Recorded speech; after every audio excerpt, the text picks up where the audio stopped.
Welcome to Star Essence. I'm Eva, your host, and today's guest is Rachel Corpus. She is an angelic, an angel incarnated, and a seraphim at that. And she is a paranormal and spiritual consultant. And I'm so glad to have you on. Thank you, Rachel, for coming on and giving us some insight on this angelic realm and your mission here and just talking about your experiences. Welcome onto the show. Thank you. Thank you so much for having me. I'm excited to meet you and your audience. This is going to be great. Yes. So I wanted to start off with your near-death experience that you had when you were age 4. Okay. Just tell us a little about what happened and how you got opened up to all of this. Okay. Well, I was one of those children that was delightfully weird, as all children are supposed to be. I was already seeing spirit. And what that meant to me was I lived in a small town in Iowa. It's where we were growing up. And we lived by a cemetery. And my parents lived in an old Victorian home and all of that. So I had lots of opportunity to see people who had passed and my ancestors and my relatives. I was growing up Catholic. So angels were something that around me all the time. We went to Mass every week. So all of that seemed really normal to me. I didn't know any different. It was the same time I was learning my letters and my numbers. So all this just kind of wove in together. But when I was 4, my parents had purchased this big opera house in town. So it was this building that was built in 1905 or something like that. And it was made to have live theater in it. It also showed movies to pay the bills, but it was in ruins. My parents in the community were restoring it. And so every a couple weeks or something, we go out and celebrate the progress. And this time we had gone to see a movie outside of town. When we were coming back, we were hit by a drunk driver. And everyone in my family, it was just my family in the car, everyone in my family had their own experience, I'm sure, but my experience was a near-death experience. And so these beautiful angels that I had been used to seeing as a child, they took me on what I refer to as a field trip. And they said, well, we're going to take you out of your body so you're not scared. And it was me, these 2 angels, and there was this other voice there that was like this grown-up teachery voice, kind of scratchy and like this. And I didn't like it. And I remember asking or really wondering, because this communication was very telepathic. But as I wondered who this voice was, they said, oh, that's you. That's your grown-up voice. And I was like, I don't like it. But it was my consciousness, which I really believe, friend, is how I remember this near-death experience so succinctly because it happened so long ago. I'm about to turn 49, so this was when I was 4 years old, and the details, it's like my favorite movie. I remember the details like it's my comfort place, and I've gone back there several times, but this first visit that I remember so clearly, they did such a beautiful job of managing. Okay, we've got a 4-year-old here, and also she's in her consciousness. So Yeah. They took me to the Seraphim realm in heaven.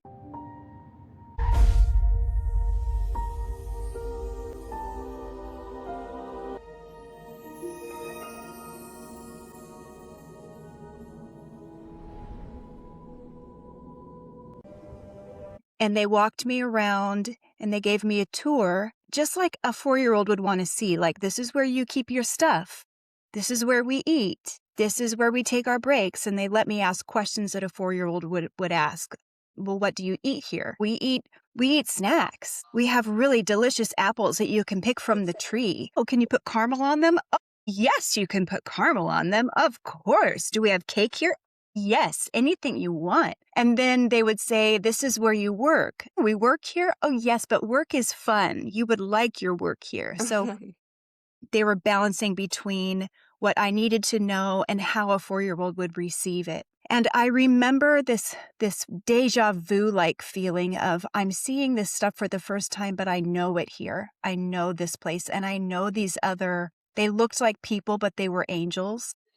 I know these people. I know these angels. And they were telling me, well, we're your family. Your family on earth is your family, and we're your family too. And they helped me know that my family on earth, my mom and my dad, they were saying that they are your vehicle that you got to Earth. We helped you choose them because they're your most perfect way for you to they kept saying your job or your mission on Earth. And they explained that as an angel, I was given a reason to be on Earth, and my mom and dad gave me the most perfect scenario for me to live that out or act that out. And so I chose my mom and dad, and I came through them, and I could fulfill my mission either by going back to them or staying in the Seraphim realm. And my mission or my job was simply, by living, help people remember that they are not separate from each other, that we're playing around in these separate costumes, but really, like you and me and everybody, we're not separate. So everything I'm experiencing, you're experiencing, and vice versa.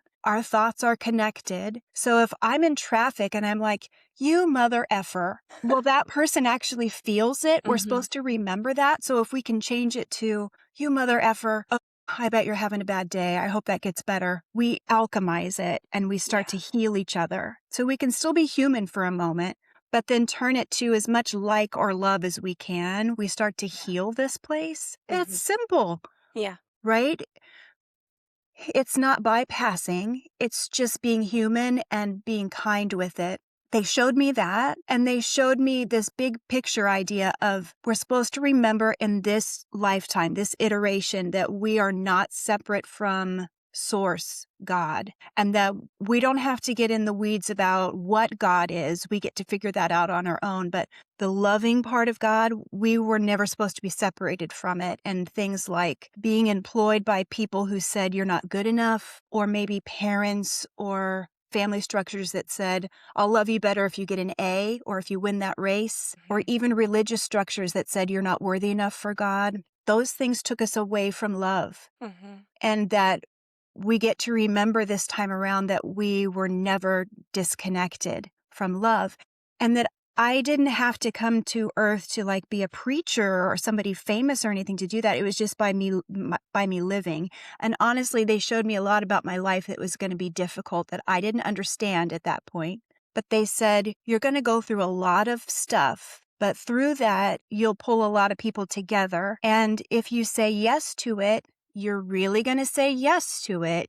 You can't opt out. You can't take your life. You're going to want to, but you can't opt out. Or you can stay here and you can do what you've always done. You can work in the Seraphim realm. And it looked kind of administrative, but fun. And I didn't end up making a choice. At this point, my 4-year-old self came in and I pictured my mom being sad without me. And I was back in my body, like whoosh. I remember that whoosh feeling, whoosh back in my body. When you had your near-death experience, do you remember getting like sucked up into like a portal? Do you remember the portal portion of it? Yes, it was black. Okay. It was black. There was a little bit of light around me, and I remember that light because it's significant now to me because what I'm learning in the last season, in this season of my life. Because time is so weird. That's a different subject, but time is so wonky and weird right now. So I'm going to use the word season. What I've been learning about the light when we pass, they're teaching me that the light is something that has been kind of like a false positive, a false message. And they said, we want you to see both. But where we really go when we die is into the black, like a starry night, back into the womb. We go back into God because it's a neutral, loving space. And that's what they showed me. I went into this black space, but it wasn't scary. It was, I don't know how, it was like going into black obsidian. It was beautiful. And I just want to say neutral. It was calm and neutral and expansive. I didn't have my body anymore, but I don't think I noticed that right away. But I had all my thoughts. I was completely me. And I felt safe and absorbed into the oneness. I totally expanded. And there was light around me, but they brought that back to me a couple of months ago when they said, we get to remember that when we die from this body, because death isn't real, it's just a next step kind of thing. When we go into the light, that's actually taking us into, we don't have to call it a trap. We could, but it's into a false positive where we're going back into Earth, Mm-hmm. back into this iteration of what we know. So if you want to stay here, if you want to do this again, great, make that choice. But if Yeah. you want to go back to God, back to source, Mm-hmm. go into the black part. Don't go into the light. I literally just read something this morning that said that the sun and the black hole, or the black, is it black hole, Yeah. connect with our heart. It was Mhm. from a man that's very, very geniusly smart, and he had wrote this whole paper about it. And I just skimmed over it. It was like a 10-minute read. I read that this morning. It's interesting that you say that. Very Yeah. interesting. I've talked to other people, and I have experienced the portal, and I remember seeing it. It's so fast. It just like within Yes. seconds, like less than 1 second. Yes. Well, think about when we come through our mamas. It's dark, dark, dark. And when do we see the Mm-hmm. light? When we come through, when we see Mm-hmm. Earth, Yep. when we take our first breath. And I've felt that too, what you're saying about not going into the light and going Mhm. to the darkness instead, because that's a 0 point. That's where everything exists. That's Yes, the that 0. is. That's infinity. Yes, that's infinity. That's where it all And begins. yeah, and I think that I'm just speaking for me here. There is a lot taught to me, not by my parents. Oh, hold on, I think I just made myself fuzzy. No, I can see you. Okay, good. Maybe by movies, and I have a big imagination, which serves me well as a channel because it helps me open up that channeling space when I trust it. But also growing up and being able to see spirit and everything, I also was afraid to go in the dark. If I'd go in my closet, if Yes. I read a story, my music teacher would say around Halloween, in the deep, deep forest, there was a witch and you went in her closet. All of those stories were like, wow, I love that. But it also made me afraid of the dark. And I wonder if culturally we have this fear of the dark spaces, which negates our ability to go into the dark Mm-hmm. because we see the dark as bad. Right. But The really, program. yes, program. However, what I know technically as an angel, as a person who studies spirituality, I have a spiritual life. It's no longer an episode for me where I'm just like, I'm going to meditate. I'm going to do something spiritual for a while. Then I'm going to close it up. No, like everything I do has a spiritual lens. Not that I'm nice all the time. No, but I try to be spiritual all the time. I've noticed that the dark is just a different vibration, just like the light is. And so if I go in my dark closet, for example, and I'm just in that darkness, or I go into the darkness behind my eyelids, there's so much there that I can access. Yeah. It's a whole library. Yeah, I know. It's interesting that some people, whenever you ask, like, when you close your eyes, what do you see? And some people see darkness, because I see intricate details and colors. Like, Yes. I see so much light when I close my eyes. So I don't know if that, quantum. and, I think that started as 2. I had the near death experience at 3. Mm, And that's when I started realizing, hey, if I press on my eyeballs real hard, I can see these patterns, and that's really cool. And then I started focusing on not having to press on my eyeballs after that, and yeah. just seeing it. It's like learning this without anybody telling me anything. Learned it all. Right, because you have Remembered all of it. it within you. You have all that coding and knowledge within you. Yeah, and there's something about you I recognize, like almost like family. Like I feel like her Mhm. sister. Mhm. Do you feel that? It's Yeah. like I know her. Okay. Yeah, because when you were connecting to me before our call, I felt it. Okay. I was wondering if you felt it, because I was like, I need to tap it. Like I need to take an hour here and sit here and like write, because I truly believe that writing, when you write something down, imprints into your field. So I was Mhm. writing a few things down, just, something little jot notes and doodles. But that's how I do it. That's how I've learned how to imprint it Yeah. into my field. And I understand that. But Mhm. I heard you talk about like the screens of all the visions of the people and the scenarios. Was that on your near death experience? And that was like later in life, as you kind of opened this gift up. Are you talking about the upside vision? Like what I Yes. see in front of me? Well, that's something that I've always had a little bit, but when I come back from my near death experiences, it's heightened. And so what that looks like for me. So I'm going to allow myself to see that now. It looks like computer screens in front of me. So what I'm literally seeing is our hologram that we are in I used to call it a simulation, but when I say that, it makes my tummy hurt Yeah. because it feels a little bit like we're not in control. And I've been shown that we are in absolute Oh, control. yeah. Yeah, so when people hear that, I wanna make sure that everybody is on board with that or just hear me say that, because that's what I've seen, that we're creating it as we go. But what I'm seeing here is like different computer screens that are holographic or holograms. I never know the right term. And then I can move them away with my hand and see what's behind them. So one of them could be I could pull up my personal blueprint and that one could be what's for today.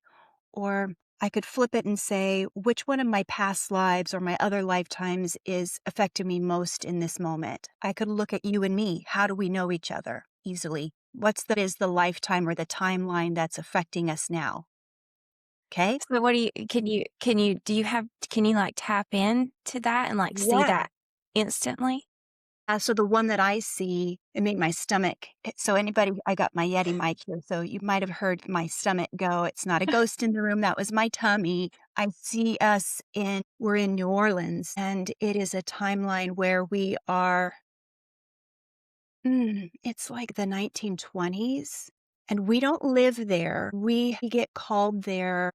We have a friend there, and we go to stay there's a plantation there, and we go there so often that we have clothes hanging in a closet, okay? And our soaps and our perfumes are there. Okay, so this is the place where we stay often, and when we go, we stay for a month, and the servants there know us and kiss us when they see us. And there are parties there that remind me of The Great Gatsby. These are parties, but the parties that we're going to, there are beings there, vampires, witches, and we're going to a place in New Orleans that if you were there in the daytime, the building wouldn't be there. No one would be able to see it. Where we sleep, this is a plantation that's always there, but where we go for the party, this is a mystical place. It's like a portal. And I'm older than you by about 15 years, but it doesn't feel that way as far as our abilities. We're matched in that way.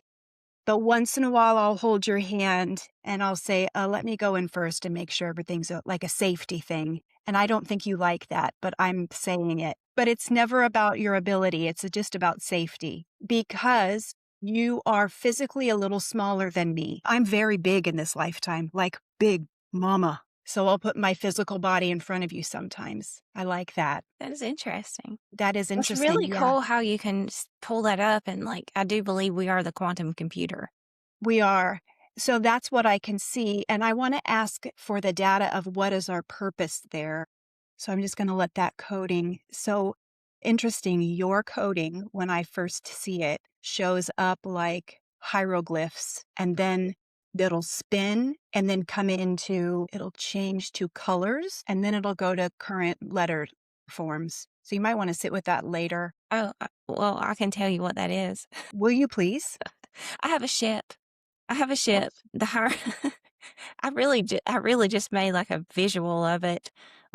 This is just, understanding hieroglyphs and the quantum field. But I really was wow. just the past few days, actually, I've been really tapped into that part of me and learning it Okay, more and and there's more. I'm just alien tech. relearning it. I'm just remembering Okay, all this. you have alien tech in there too.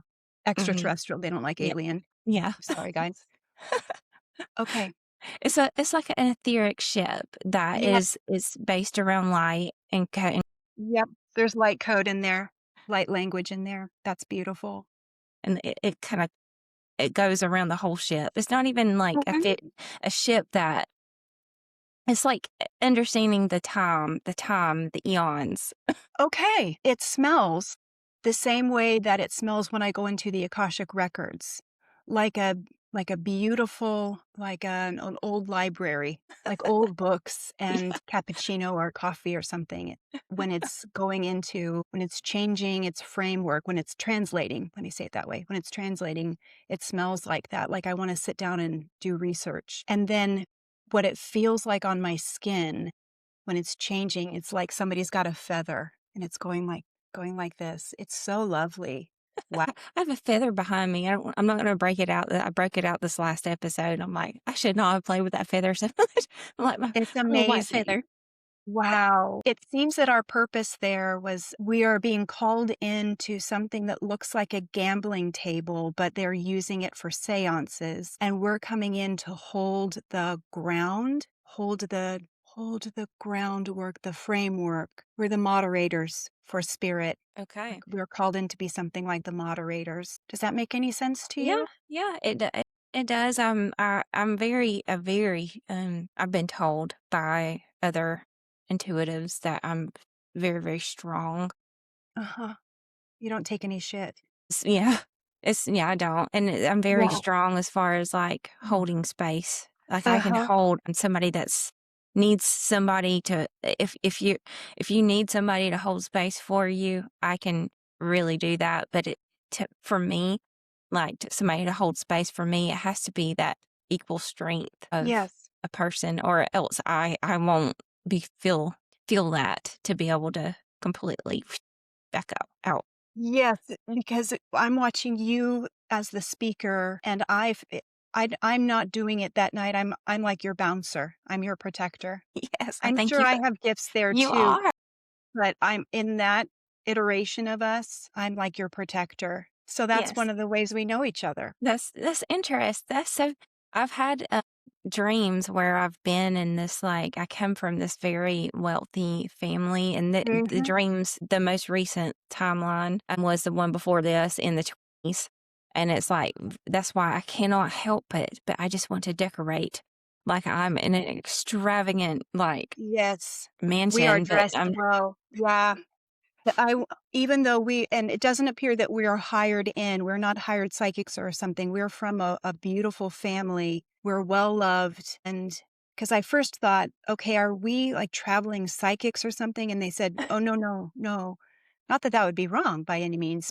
No, we are from a well rooted family and we're mystics. We're a family of mystics. Mhm. Yes, I consider myself a Christian mystic because Yeah, me too. I was raised Christian. My dad's a Hmm. preacher, and Hmm. my grandfather was a preacher. Hmm. I kind of I started seeing things. Well, I kind of came in knowing things a little bit different, or either it happened at 3, and from where I can remember, all the realms opened up to me. No shit. Me It's too. very like, and then the childhood trauma began really Yeah, strong after that, me too.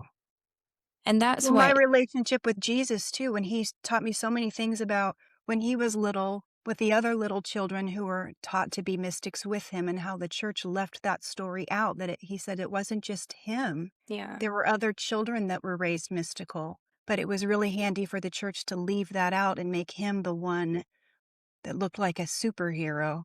Mhm. But there were the Essenes, Jesus Yeah. and the Essenes, and I knew that growing up. It was so precious to me to go to mass and know that the stories that were being told were wonderful, but not correct or Mhm. leaving so much out. I knew Yeah. that. Like, it sits right there. You're like, Yeah, I knew that, but I still consider myself a Christ follower because I love Jesus. I love my Christianity, but I find it to be like the rooting system for more, for that Yeah, expanse. yeah. Because it's so, we were born into Mhm. this world where that is a major, well, I mean, that's where most people don't realize this either, but all of our time, the clocks that we Mhm. follow Mhm. with everything is based on Jesus' Yeah. death. Yes. Before Jesus and after Jesus, before Yes. Christ, after Christ, the whole timeline, like time, and then coming to see that I'm actually writing a documentary now. It's a process. Mhm. It's called Time is of Essence, because time is not something physical. And that you mentioned time right off the bat, which you didn't know that, that about me writing that documentary. And I was going to actually post like a 20 minute, I was going to just make it 20 minutes because I'm like, it's very time consuming. Mhm. But my guides told me no. got more to do on it. So Yeah. it's not time for that, but there's add to it. Well, and you get to work collaboratively with spirit, so they'll give you that influx of energy and creativity when it's time too. So I'm hearing them say, and I can also see this in one of your pages, you'll have this kind of on-off feeling when you're creating that documentary. Yeah. So that, it might go dormant for a week or so or 2 Yep. weeks where you're like, oh, I better work on that. And That's they're what saying, that's what yeah, happens. wait for us. They said, wait for Wait. us. Because they're doing some editing and working on their side of things that'll just like push into you when it's time. Okay. I'm thinking it probably won't be done until July, at the end of July, because I have something planned for July that's going to weave into it, I believe, but we'll see. How perfect. Perfect timing, divine timing, right?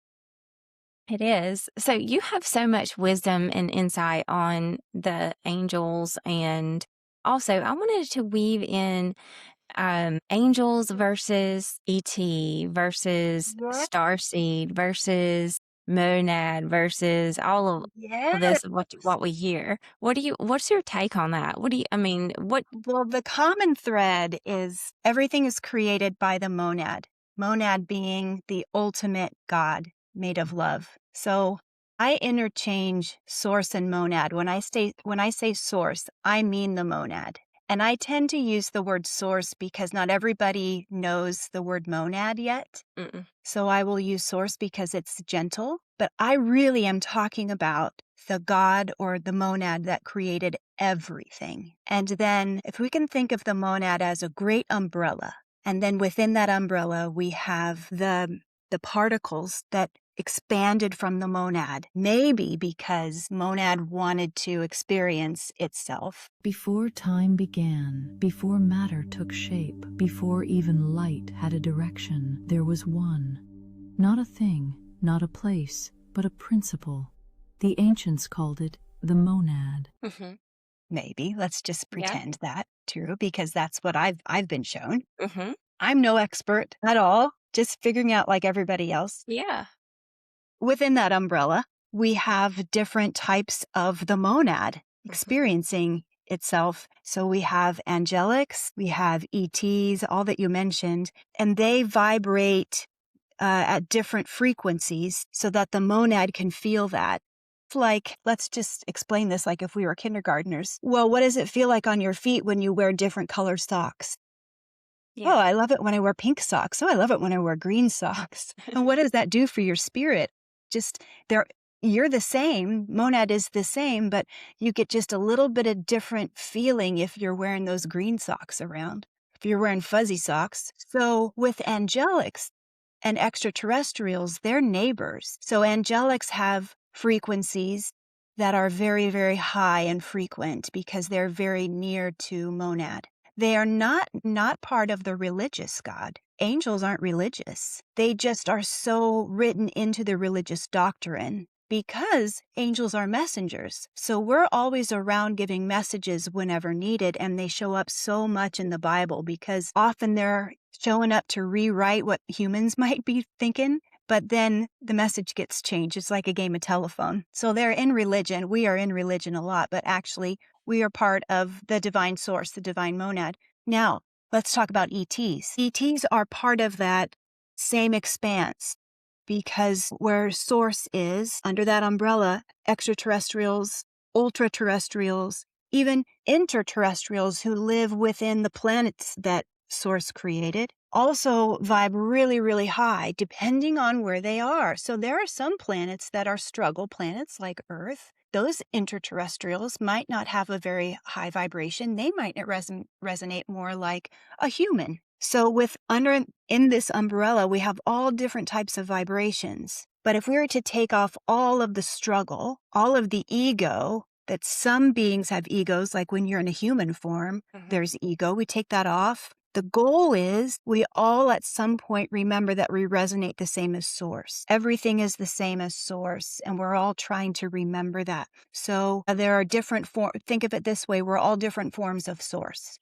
Yeah. I've been trying to explain this. Like the channel is Starseed Essence, and the essence part is knowing that, we're not just from like one star system or solar system. Like this is, No. people always ask, where are you from?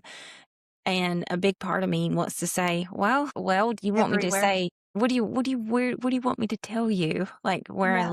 live? Because I'm not from where I live, Yeah. but understanding that, this, the star seed, we have it all within us. Even if you come from the Pleiades or you're Arcturian, that monad is within that That's really where you're from. aspect. Yeah. Yeah, we're all from the monad, and then perhaps our origin is our first spark of life, our first living situation. It gets really technical. And also, it doesn't matter. Really, Right. if you think about it, it doesn't matter. And I've never met a human, honestly, I love to say that I've never met a human. We're all from somewhere. Nobody here on Earth is human. We're just wearing a human costume. Right. Everyone here is from a planet or angelic. Mm-hmm. My story is common. There aren't a lot of angel incarnates here like me, but everyone here is from somewhere. And the remarkable thing about what's happening right now in our galactic history is that the specific awakening in our galactic history is that people are remembering that they're from somewhere. They're Mm-hmm. remembering by feeling there's something deep about me. And they're not just remembering it by feeling, I feel off or I feel like I don't fit. That's kind of like the old paradigm shift. And some people do feel it that way. But a Mhm. lot of the paradigm shift is I feel ready to step into something bigger. I feel a wholeness about me that I'm ready to step into. I don't know what it is yet, but there's a wholeness about me, a completeness that I crave, that I long for. There's a home in me that that I long for, instead of a negative response that they've felt maybe in other incarnations. Mm-hmm.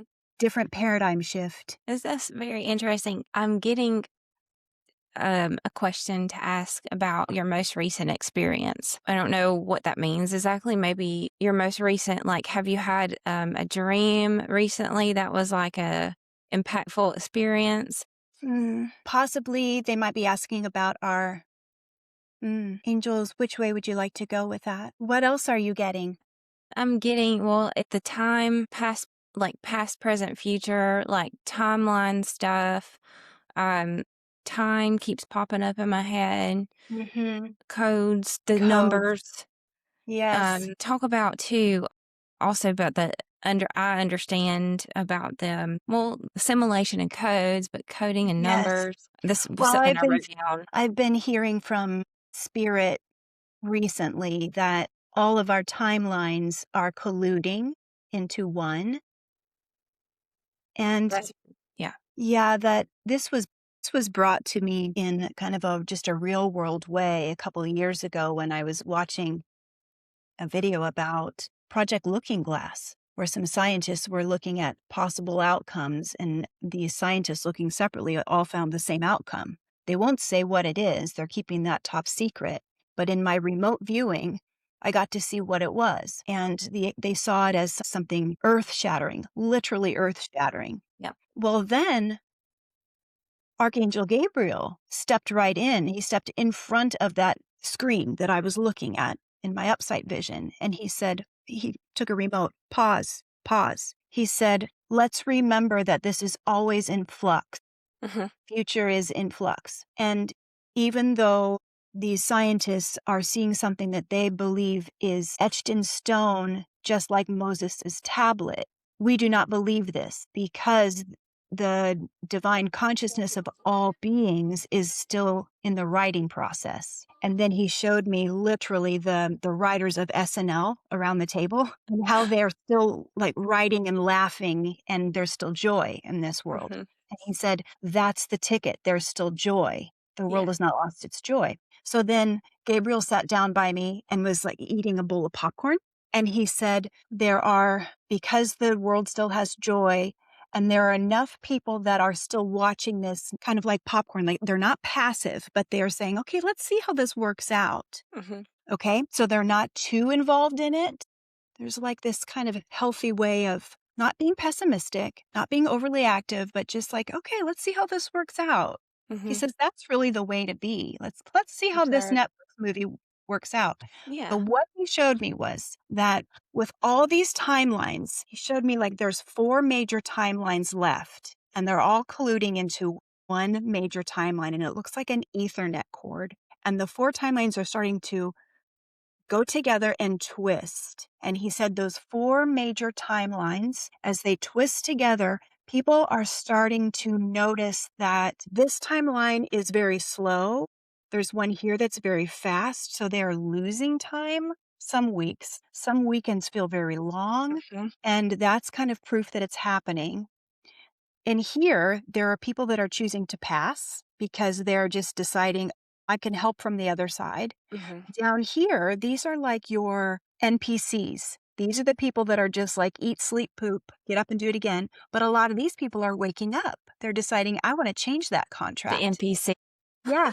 And I want to be more present. So Mhm. we've got a whole bunch of the population that all of a sudden is like, wait a minute. I indeed would like to be spiritual and I don't like what's going on. So I'm not going to shop big boxes, any big box stores. They're waking up. Mhm. So we have a whole bunch of population that's going to behave differently. And they said, wait for that. That's going to be happening around, he said, November of Mhm. 2026. Okay. And that's probably around voting time too. Um, so he said a lot of this is going to be happening. And so it creates this like making taffy kind of thing, Mhm. the turning point. I'm seeing that too. Yeah. And he said it's going to look like people are going to tell each other it's going to be civil war, but really it's going to be people trying to build a new way. Mhm. So the reason why Archangel Gabriel sat down is because the new way is going to take a lot of new ways of talking to each other. We don't Mhm. have ways of communicating because there was all the separation that was built in, like during Yes. COVID, like don't talk to each other, be separate. And he Mhm. said that's going to be built in again, that we're going to get sick again or supposedly sick and like stay away from each other. And he says, go against that. Be safe, but find ways to reconnect and Yes. find like holy ways to connect. Don't knock each other down. Do your best not to go back into the old ways of judging people. Make every choice from either kindness or if you can't muster kindness, try to be neutral. Mhm. And he said that those timelines have already like dust. He's like, they pixelated. They're pretty much dust already. And this thick one Mhm. has already formed. And he said, this is what people are talking about when they talk about the fifth dimension. He said, it's been there forever. Mhm. Everybody's already living in the fifth dimension. This is how Mhm. people are going to start to feel it or not, Yeah. but they'll have glimpses of it.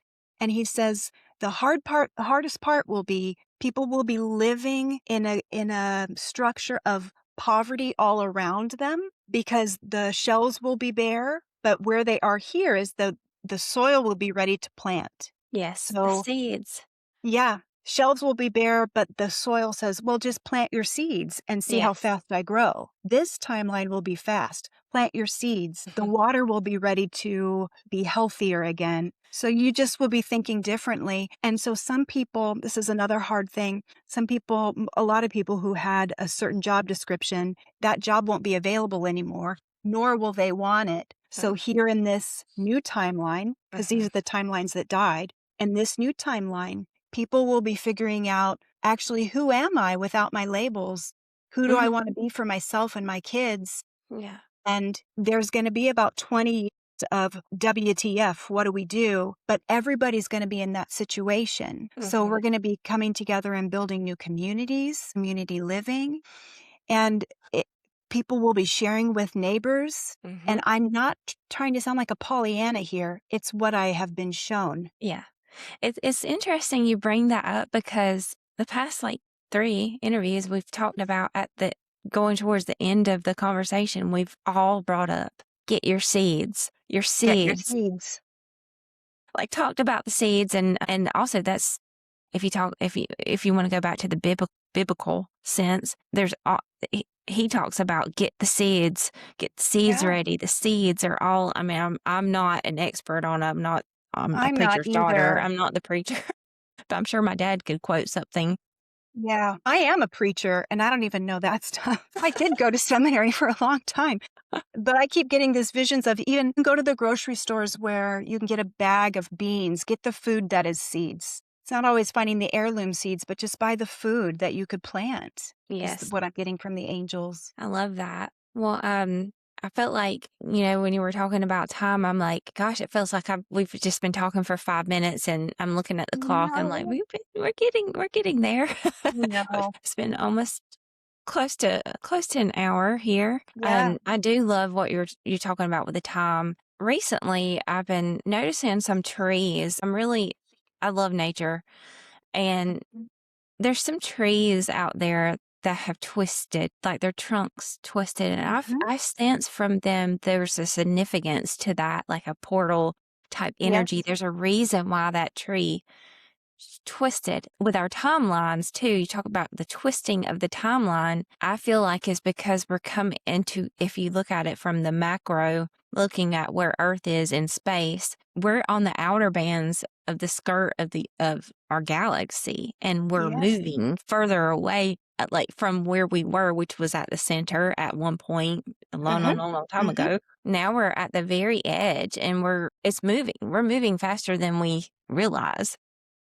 Mhm. And I do believe that there's that. That's where the twist of the times and the cohesiveness of all the timelines, like binding together, that's where Yeah. it comes from. Yes, and trees are our story keepers, so they will show us what's happening. So if you look at even newer trees that are being planted, you'll see them turn because just like our babies that are being born now, they come in holding those stories. They hold that wisdom. So they're coming in with a lot of birthmarks. They're coming in with their third eye open already. So in our mature trees, you'll see them twisting, but also in the new trees, even especially the fast growing trees, you'll see them with curved trunks because they're already coming in with that wisdom of the ancestors. Absolutely. Wow. Well, I wanted to thank you for coming on. And above this little spot right here, there's going to be a link that's going to pop up, and I will link into your website.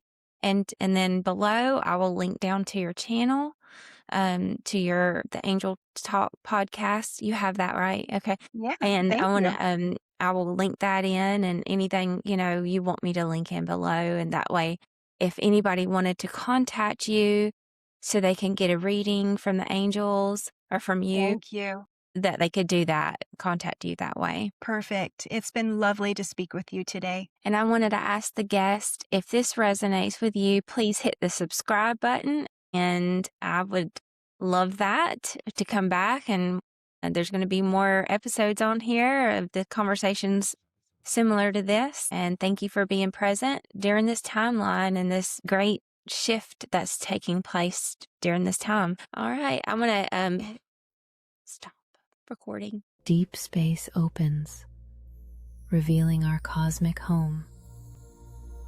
4 sacred strands of light emerge: peace, awakening, divine wisdom, and transformation. Angelic beings guide their spiral dance toward Earth. As they merge into one radiant beam, our planet awakens, surrounded by celestial light. The unified energy pulses outward, completing humanity's spiritual evolution.